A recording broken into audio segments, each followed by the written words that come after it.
Welcome to the Morning Constitution. I'm your host, Joel Hawksley, and this, my friends, is Chardo. And that's all I'm going to call him. I'm just going to call him Chardo because this man, I have a lot of respect for him, even though he's on the other side. So, but today we're just going to be talking about the Constitution. I welcome to my show.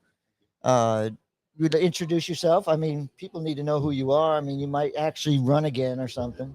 So my name is Charles Richardson. Thank you, David. Or sorry, David. David, for bringing you Joel. on. David invited me. Joel, thank you for allowing me to be here with you. My name is Charles Richardson. I run my own firm, but I did run for Congress in 2018. Yes. Awesome. Well, District 7 could have had a whole different outlook if you had won that. Yeah. Now I'm satisfied because 7 now has a super conservative. Yeah, exactly. Yeah. But today, what I'm talking about is I'm talking about the amendment. So we'd love to have had you for the First and Second Amendment, but today's the Seventh Amendment, and it's a little wordy. It's a little difficult. But what it does is it establishes the civil courts, because everybody doesn't understand that if somebody's taking from your purse, you have the right to take them to court. But it didn't commit a crime. You just want to settle something, get something reimbursed. Hey, he broke the wheel on my carriage. I want that fixed. It's over $20, you know. So that's really the Bill of Rights. They're important and they're not in order. So if somebody wants to tell you, Republicans especially, we like to say, well, you know, the First Amendment comes first because it protects the Second Amendment. The Second Amendment protects the First Amendment. We could do all that all day, but no, these amendments that we're going through are actually more important, I think, than the arguments on those, because these courts having the right to speedy trial, having the right to not have to incriminate yourself. I mean, what other country would do this stuff, Chardo? That's a good question, and so much of what you just said is great. And I think what it boils down to, Joel, is a really basic human need. We want to be heard and we want justice. That's it. Everybody wants their day in court, even in civil trials. So it makes sense that we would have this amendment, right? Or this Bill of Rights, the Seventh Amendment. We would have it because it gives folks an avenue to get recourse when they are harmed. They get their day in court. So it makes perfect sense. No, I absolutely agree. Yeah. So today it's going to be different because I'm not going to read through this one. It's up to you to read this one, because we're going to talk about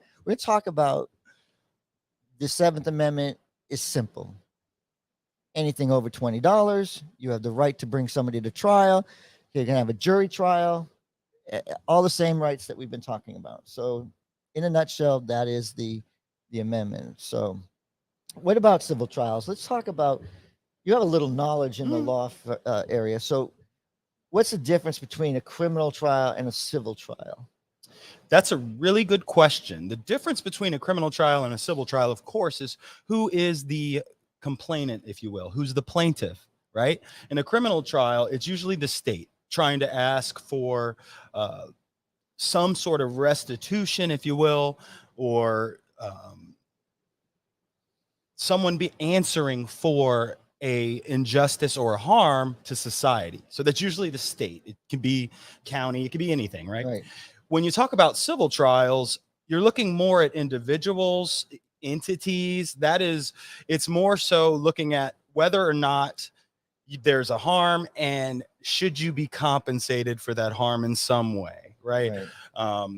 So that's the main difference that would jump out to anybody who's just looking at it. Who's the plaintiff, right? And then, who's the plaintiff, and then who's the defendant? The defendant is usually, in a criminal trial, it is the accused. Whereas in a civil trial, the defendant could be anybody. It could be a Mack truck company, it could be a big entity, or it could be a landlord. It could be anyone. So that's the main difference, is who are the players in the trial. And then you also have different court systems you have to go through for each. So you've been watching the news, right? Somewhat. Okay, well, there's a big civil trial that just went on. Yeah. Just had a jury of the peers of Donald Trump say that he actually sexually abused this woman. So that's a civil trial, correct? Yes, it could be. It depends on the state. It depends on if the state wants to follow charges on it. Now, I'm not versed in the recent news, but what you're saying to me sounds like if it was a sexual crime, it was so what happened is the victim brought the trial to say that many years ago, 1 minute worth of time together, he sexually abused her, and so she brought him to trial, and he didn't testify in the trial. He didn't show up, and the verdict was against him. So take a look at that one, because I figured you'd be like laughing because you can't make this shit up after this, and that's one of the things. I haven't seen it. You can't make this shit up. Yeah, I'll be honest with you, Joel. I've been more aware of my consumption of news. When I was running, I was starting my day with news in the shower all day, just staying up on current events, as you should, right? But it can have a negative impact. So I try to just digest the headlines if I can. So what I do, I try to get a little idea what's going on. The Washington Post usually tells me 7 different things that are major in the news. Oh, that's good. So they hit me up with that in the morning, and usually I know what they are. If I don't, then I kind of go, "Oh, that's kind of cool." Yeah, something I didn't know. A little deeper. But I usually use alternate media. I do not consume Fox News. Good. I know if I sat on Fox News, I'd agree with a lot of things, or I'd hear a lot of things that, because when I snap to judgment, usually I snap to that side. So usually I have those same, inquiries. I think that's what happens in politics. When we hear something, we defend the way we want to. So we look at it like, hey, this person did X. And then we defend them if we want to defend them, or we'll go against them because of the natural tendency. So let's talk about, when O.J. Simpson, right? For me, O.J. Simpson's innocent. Most of the people in my crowd, he's guilty. Listen, he's guilty of a civil crime, but he's not guilty of the criminal crime. Because for me, it was the moment, the glove. Yeah. If it doesn't fit, you got to acquit. That's the best line in the entire world, because at that moment, the prosecution lost. They weren't prepared for that, and they lost. And O.J. Simpson is innocent. Can't change that. Can't double jeopardy, all that stuff. So that's what the law, for me, is that those make me feel like, hey, as much as I want to say he's guilty, I can't. And you can't either. So that's how literal I can get sometimes. Joel, I love what you just shared. One, there's 2 things. One, I love that you shared that you're open to different resources for capturing your current events, right? People don't know that about me, but that's what I do. So unfortunately, in our political system, you have to fall on a side. Democrat, Republican, or you could be independent. I was independent a long time, right? But what people don't know is you run as a Democrat, they think, oh, you agree with all the Democrats. I don't, actually. I listen to everything. I digest Fox News sometimes because I want to hear the other perspective. You cannot, in life, prepare for any argument or stand up in anything that you're going to be challenged on, especially beliefs or political beliefs or religion or anything like that, without understanding the other facets of it and the other sides. So don't lock yourself in. The last thing I want to say to you is about the OJ trial, because you brought up something very, very interesting. If the glove don't fit, if it doesn't fit, you must acquit. Johnny Cochran, the dream team, by the way, great trial. It should be required viewing and teaching for law students and lawyers who practice in trial, because here's my point I'm getting to. When I graduated law school in 2 years and then passed the bar, I got hired at the Miami prosecutor's office right away. I never wanted to be a prosecutor. They weren't paying enough, so I said no. I went into personal injury world, started there for a little while, but the reason why I was hired at the Miami prosecutor is because trial was where I was going my whole entire legal career. I wanted to be upfront and presenting, and I got to practice that a lot. And one thing I watched, and I read this book, it's called Winning at Trial. It's a blue book, it's thick, it's long, and you got to read it. But the issue that they had in that trial was Marcia Clark lost, or Marcia Clark and Chris Darden lost that trial. The reason being is they gave Johnny Cochran the opening.